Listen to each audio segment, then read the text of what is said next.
안녕하세요. 핑플릭스입니다. 최근에 이제 국내 주식 그 양도소득세 부과 얘기에 곳곳에서 지금 불만과 분노가 쏟아지고 있어요. 이게 주식에도 이제 돈 벌면 세금 매기겠다는 거잖아요. 사실 저는 이제 국내 비중이 좀 많이 축소된 상태라 그렇게 큰 타격이나 데미지는 없는데 제가 좀 오래전부터 생각해 왔던 건데요. 이 정부와 그 세금에 대해서 저는 사실 좀 공포가 요새 좀 공포심이 생기더라고요. 그 지금 저희 주력인 이 해외 주식은 양도세율이 수익의 22%예요. 그러니까 이게 1억을 내가 만약에 수익으로 벌면은 2,200만 원을 세금으로 내야 된다는 뜻이에요. 근데 이거는 분리과세라고 이 수익이 1억이 아니고요. 막 10억이나 설령 100억이 되더라도 딱 22%만 내면 끝나요. 이게 뭐 배당소득처럼 다른 소득과 막 합산되거나 혹은 뭐 22%보다 더 많은 세금을 내진 않거든요. 물론 뭐 제가 이런 그 애플, 구글, 뭐 페이스북, 아마존 이렇게 글로벌 1등 기업에 투자해서 제가 돈을 이렇게 달러로 벌어오면은 여기서 과연 한국 정부가 뭘 했다고 한 게 뭐 있다고 22%나 세금으로 떼가나 싶은 것도 사실 있어요. 그래도 뭐 한국인인데 어떻게 해요, 그죠? 22%까지는 오케이해요. 제가 22% 세금 내도 나머지 78%는 온전히 제 거잖아요. 저는 여기까지 인정하는데 그 요번에 국내 주식 그 양도세 부과를 보니까 지금 이 22%도 한순간에 33%로 올릴 수도 있는 거 아니에요. 그리고 심지어 44%나 나중에 55%까지도 올릴 수 있어요. 그러면은 뭐 이런 투자자 입장에서는 찍소리 못하고 내야 돼요. 왜냐하면 칼자른 정부가 지고 있잖아요. 아니면 이렇게 해외 주식도 그 금융종합소득에 그죠? 금융종합소득에 과세하면 끝이에요. 왜냐하면 이게 지금 우리 소득세인데요. 여기에 포함되면은 급여나 내 사업 소득에 합산돼서 최고 이거 주민세 포함하면 46.2%거든요. 그럼 나중에 뭐 예를 들어 제가 주식으로 10억을 벌었어. 해외 주식으로. 그러면 한 4에서 5억 원은 세금으로 내야 되는 시대가 올 수도 있는 거예요. 칼자루는 정부가 지고 있고 개인은 힘이 없죠. 정부가 왜 이렇게 세금을 많이 걷어야 되냐면은 우리나라의 저출산, 고령화가 세계에서 제일 심각하거든요. 미래의 청년 세대 한 명이 이렇게 네다섯 명의 노인들을 부양해야 돼요. 그럼 당장에 이제 뭐 국민연금, 그죠? 건강보험, 노령연금, 뭐 공무원, 군인, 사학연금 등 엄청나게 이 적자를, 미래의 적자를 메꾸려면은 이 돈을 엄청나게 찍거나요? 아니면 세금을 엄청나게 거둘 수밖에 없어요. 경제가 성장해서, 그죠? 자연스럽게 소득이 올라서 이 세수가 많이 거치는 게 가장 좋겠지만 지금 대한민국은 세계 최악의 저성장 국가거든요. 그러니까 정부는 세금을 걷기 위해서는 이 개인을 이렇게 쥐어짜는 수밖에 없어요.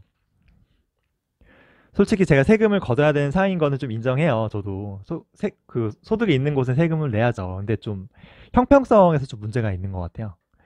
주식은 이렇게 조금만 세금 수익이 나도 이렇게 세금을 다 뜯어가려고 하는데 사실 이 부동산에 대해서는 그래서 1주택자에게는 9억 원 미만이면은 수억 원 수익이 나도 세금 지금 한 푼도 못 걷고 있거든요. 1주택자 비과세잖아요. 그리고 9억 원 집 이제 그 이하는 한 푼도 안 걷고 설령 이상이라고 해도 뭐 장기 보유 특별 공제라고 해서 최대 80%까지 세금을 깎아줘요. 사실 순자산 7억이면요. 대한민국 상위 10% 부자거든요. 근데 막 9억 원 가진 집사람한테도 수억 원 벌었어도 세금이 없는 게 사실 조금 전 주식과 비교하면 형평성이 너무 없지 않나. 근데 이게 지난 수십 년간 계속 그래 왔어요. 소득 있는 곳에 세금이 있다는 이 정의는 사실 부동산 시장에는 별로 없었어요. 여기에 손대겠다는 정치인은 아무도 없죠. 이거 손대면 표 떨어질 거 아니에요. 저는 정부가 부동산 가격을 못 잡는 게 아니고 일부러 좀 안 잡는다는 느낌이 좀 지울 수 없는데 저 말고도 많은 분들이 아마 그 생각하셨을 거예요. 왜냐하면 말로는 잡는다 하는데 실제로는 행여나 부동산 가격이 이렇게 폭락할까 봐 막 노심초사하면서 막 되게 조심조심 이렇게 규제하는 것 같아요. 그러니 이런 수십 번의 대책들이 나오잖아요, 계속. 저는 전 국민의 재산 대부분이 지금 우리나라 부동산에 몰빵돼 있잖아요. 그래서 이게 가격이 만약에 하락하면 경제에 큰 충격이 오는 건 있어요. 근데 그것도 있는데 이 정부는 행여나 이 부동산 가격이 떨어지면은 그 세금이 덜 거칠까 봐 이거를 좀 걱정 더 하는 것 같아요. 부동산 세수가 꽤 크잖아요. 저는 수년 전부터 이제 그 한국에 경제의 가장 큰 문제점은 이 경제적 긍정적인 효과가 거의 없는 이 부동산으로만 돈이 막 블랙홀처럼 모여요, 이렇게. 이게 너무 한국 경제에 좀 큰 문제라고 봤는데 이게 점점 심해져요. 자, 점점 심해져서 좀 대한민국의 미래가 좀 너무 좀 어둡다고 생각되거든요. 1960년생이 지금 110만 명인데요. 작년에 지금 30만 명 태어났어요. 올해는 이제 20만 명대로 내려가요. 그러면 110만 명과 비교하면은 거의 5분의 1 토막 난 거 아니에요? 이거는 여러 요인이 있겠지만 부동산으로만 돈이 쏠리는 이 기형적인 대한민국 경제 구조 탓도 있거든요. 그래서 저출산이고 고령화 이런 현상들이 더 심해지고 그러면 정부는 세금을 걷어야 되잖아요. 그러니까 부동산에 손댈 수가 없고 그러면 이 저출산 고령화 더욱더 심해지고요. 저성장이 생기죠. 그럼 결국 정부는 세금을 걷기 위해서 이제 개인들을 쥐어짤 수밖에 없어요. 왜냐하면 법인은 건들면 안 되거든요. 얘는 글로벌로 경쟁하고 있기 때문에.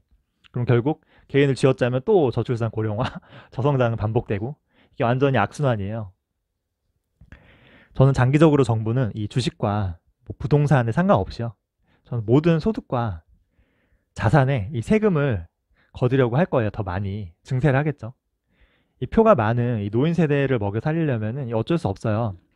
전 제발 그 해외 주식의 지금의 이 22%는 제발 건들지 않기를 좀 간절히 바라고 있지만 혹시 모르잖아요. 미래는 알 수 없잖아요.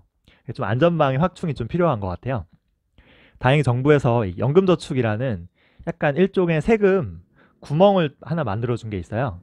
수익에 대해서 당장 떼는 게 아니고 나중에 연금으로 받을 때 이렇게 3.3에서 5.5%까지 좀 많이 감면해 주는 거죠, 세금을. 저는 당장 뭐 주택같이 주택 구매같이 목돈 쓸 일이 사실 없고 제가 투자하는 이유는 사실 다 은퇴 후 저의 행복한 삶을 위해서거든요. 그러니까 저 같은 경우는 이런 연금저축의 세제 혜택이 좀 괜찮은 것 같아요. 연금저축은 은행과 보험 그리고 증권사 세 군데서 다 가입이 가능한데요. 지금 워낙 저금리라 얘네는 쓰레기예요. 절대 가입하면 안 되고요. 이 증권사의 펀드나 ETF로도 투자가 가능한데요. ETF가 이제 수수료 측면에서 유리해서 저는 좀 괜찮은 것 같아요. 근데 안타까운 거는 이 ETF가 이제 해외 ETF는 투자가 불가능해요. 국내에 상장된 이제 ETF만 가능하거든요. 근데 얘네는 좀 다양성이다. 어떤 저 수수료 측면에서 좀 부족한 좀 면이 많아요. 그래서 제가 다음 영상에는 이 국내 상장 ETF와 해외 직접 투자하는 ETF의 어떤 비교하는 시뮬레이션을 한번 해볼게요. 예전 어느 산골 마을에 이렇게 호랑이가 자주 출몰해서 사람들을 며칠에 한 번꼴 잡아먹는 거예요. 그래도 사람들은 이제 이 마을을 떠나지 않는 거예요. 그래서 한 여행자 물어봤어요. 아니 이렇게 호랑이가 많이 나오는데 사람이 계속 죽는데 왜 안 떠나냐 그랬더니 사람들이 이제 하는 거죠. 여기는 세금이 없다. 예로부터 그 옛날부터 세금은 진짜 그 호랑이보다 더 무서운 그런 거였나 봐요. 저는 소득이 있는 곳에 적절한 세금을 걷는 거는 저는 맞는 방향이라고 봐요. 근데 저는 좀 형평성에 좀 맞게 걷었으면 좋겠다. 우리는 지금 주식에 돈이 몰리는 게 문제가 아니거든요. 저희는 부동산, 특히 이 아파트에만 돈이 몰리는 게 문제거든요. 그래서 이걸 좀 먼저 한 후에 좀 걷는 게 맞지 않나. 그리고 저는 제가 낸 세금이 좀 올바른 곳에 잘 쓰였으면 좋겠어요. 특히 이 노인들의 의료비나 어떤 복지, 연금 이런 걸로만 나가는 것보다는 저는 태어나는 아이들을 위해서 좀 많이 쓰였으면 좋겠어요. 그 노인보다는 아이들, 그리고 청소년, 청년들 이쪽이 훨씬 더 가치 있거든요. 미래를 위해서. 근데 이 노인들이 단순히 표가 많다는 이유로 이들을 너무 방치하지 않았으면 좋겠어요. 그래서 그래야 저희 암울한 대한민국의 미래가 그나마 조금이나마 좀 밝아지지 않겠어요. 그래서 준비한 내용 여기까지고요. 계속 좋은 영상 올리도록 할게요. 좋아요와 구독 많이 눌러주세요.